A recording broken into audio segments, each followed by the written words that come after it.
welcome to Unfiltered Mind, the podcast, where we talk about big questions in life. Our topic today is about marriage or having a partner in life. Required by any or simple a choice. This is your host, Roxanne Paso, and my question will be answered by our guest today, Sophia Nicole Cano. Welcome to my podcast, Sophia. Hi, thanks for having me, Roxanne. The pleasure is mine. Before we start the interview, kindly introduce yourself first. Sure. Hello, I'm Sophia Nicole Cano, a third-year BSED Science student at UEP Lawang Campus, 20 years of age, and just a simple girl trying her best in all ways. Wow, so you are a student.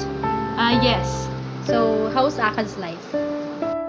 It's good naman, but honestly, makori, lalo na yan na kay nasa third year na ako, so nasa survival era na si bakla. But still, ginkakaya ko kay waray manak choice. Yes, we don't have a choice naman but just to survive ano. So, let's come to our main topic. Pero, bago kit mag-start, I have a question. Ano it? Are you single? Yes, since birth. Wow! And BSB pala. So, I think the question is really for you. The question is very intriguing and very popular among the women in this generation. Do you believe in marriage? No. Wow, what a direct answer. Why? Don't get me wrong ha, pero para malain sa I don't know, probably because I witnessed the experiences of the people around me when it comes to marriage. Though yes, single act ever since, pero I have what ifs in life, ang sayo nasit doon, and marriage. Like for example, what if nagkajowa and nag-end sa marriage? What if it nga lalaki diri aktratuhon sin maupay, tas daramon bisyo, syempre ako tang kawawa in the end. Pero para malain sa ako, sa own perspective. So, you said based on the experiences of the people around you. So, can you specify what experiences is that? Experiences?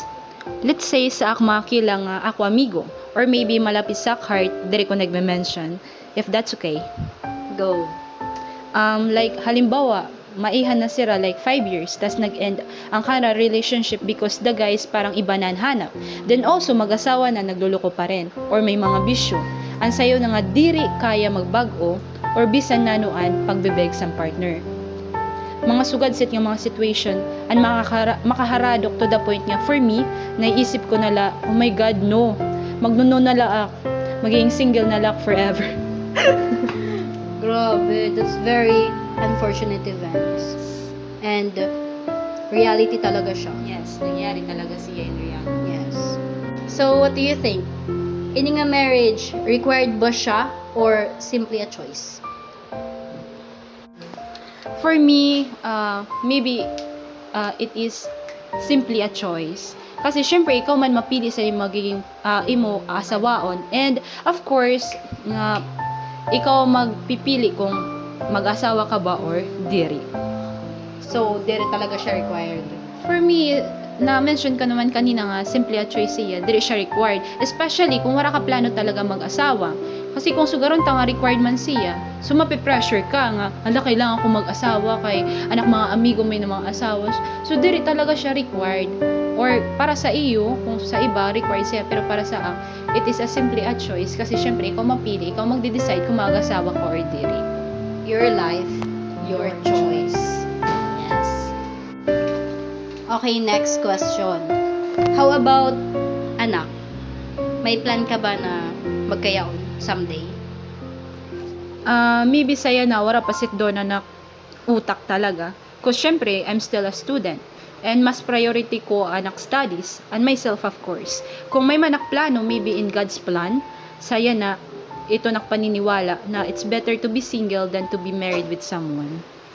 Pero may kaniyan love interest or napupusuan ba? Interest? No. For now, love is not my priority. Wow. Yes! Pero if ever man la, nano yung standard when it comes to men? Nasa first list ko talaga is a man of God. Because for that, I believe kung you're a man of God, kaya mo i-handle ang relationship as long as isi-center niyo si God sa iyo relationship. Everything will go smoothly. And of course, emotionally intelligent. And he knows how to prioritize things. Lastly, consistent. Pero bagod nira, mas pag tinamaan ka na kuno, anim standards mawawaran. So, what's your plan in the future since diri ka man mag-aasawa? Kung sa future man iton, halimbawa sa future iton talagang mangyari, nga dirak mag-aasawa, then I hope successful ako, nga bisan ako waray partner in life, at least I am contented enough to be alone. And I can finally spoil my parents, siblings, especially my nephews. And of course, myself, para makapag-travel ako abroad, buy whatever I want, and do everything I want to do till my heart is full of happiness and contentment. Wow, what a great plan. Hoping na mahimo mo itong tanan nga imong mga pangarap, Thank you. ang mga plano sa buhay. Thank you. So, last question. Nano masusugad sa mga babae nga naniniwala sa marriage? Since ikaw, di ba, di ka naniniwala. So, nano masusugad mo siton kanila? Hello, my fellow women. I know that we have our own perspective, so I cannot judge you about your beliefs, and so you are to mine. However, if you believe in marriage and eventually do it, please choose a man who will never hurt you, cherish you forever, and be with you until your hair turns to gray. I do not generalize this, but do not marry a man na diri kontento na ikaw la, na damuan mga bisyo or diri kaya magbago para sa kanya sarili. And of course, vice versa na ini. Do not marry a girl in that same case. Pagsugad man la siton, better maging single na lahas na mamatay. Kidding. Pero, always prioritize your happiness. Kung di ka sa tingin mo masaya, please go there and savor it. And girls, please guard your heart and keep on standing. Who you are is something to be proud of. The way you stand is something to admire. Wow! Thank you, Sophia, sa napakagandang advice. To those women out there, please choose man wisely. Dili kay baka ning gwapo go ka na.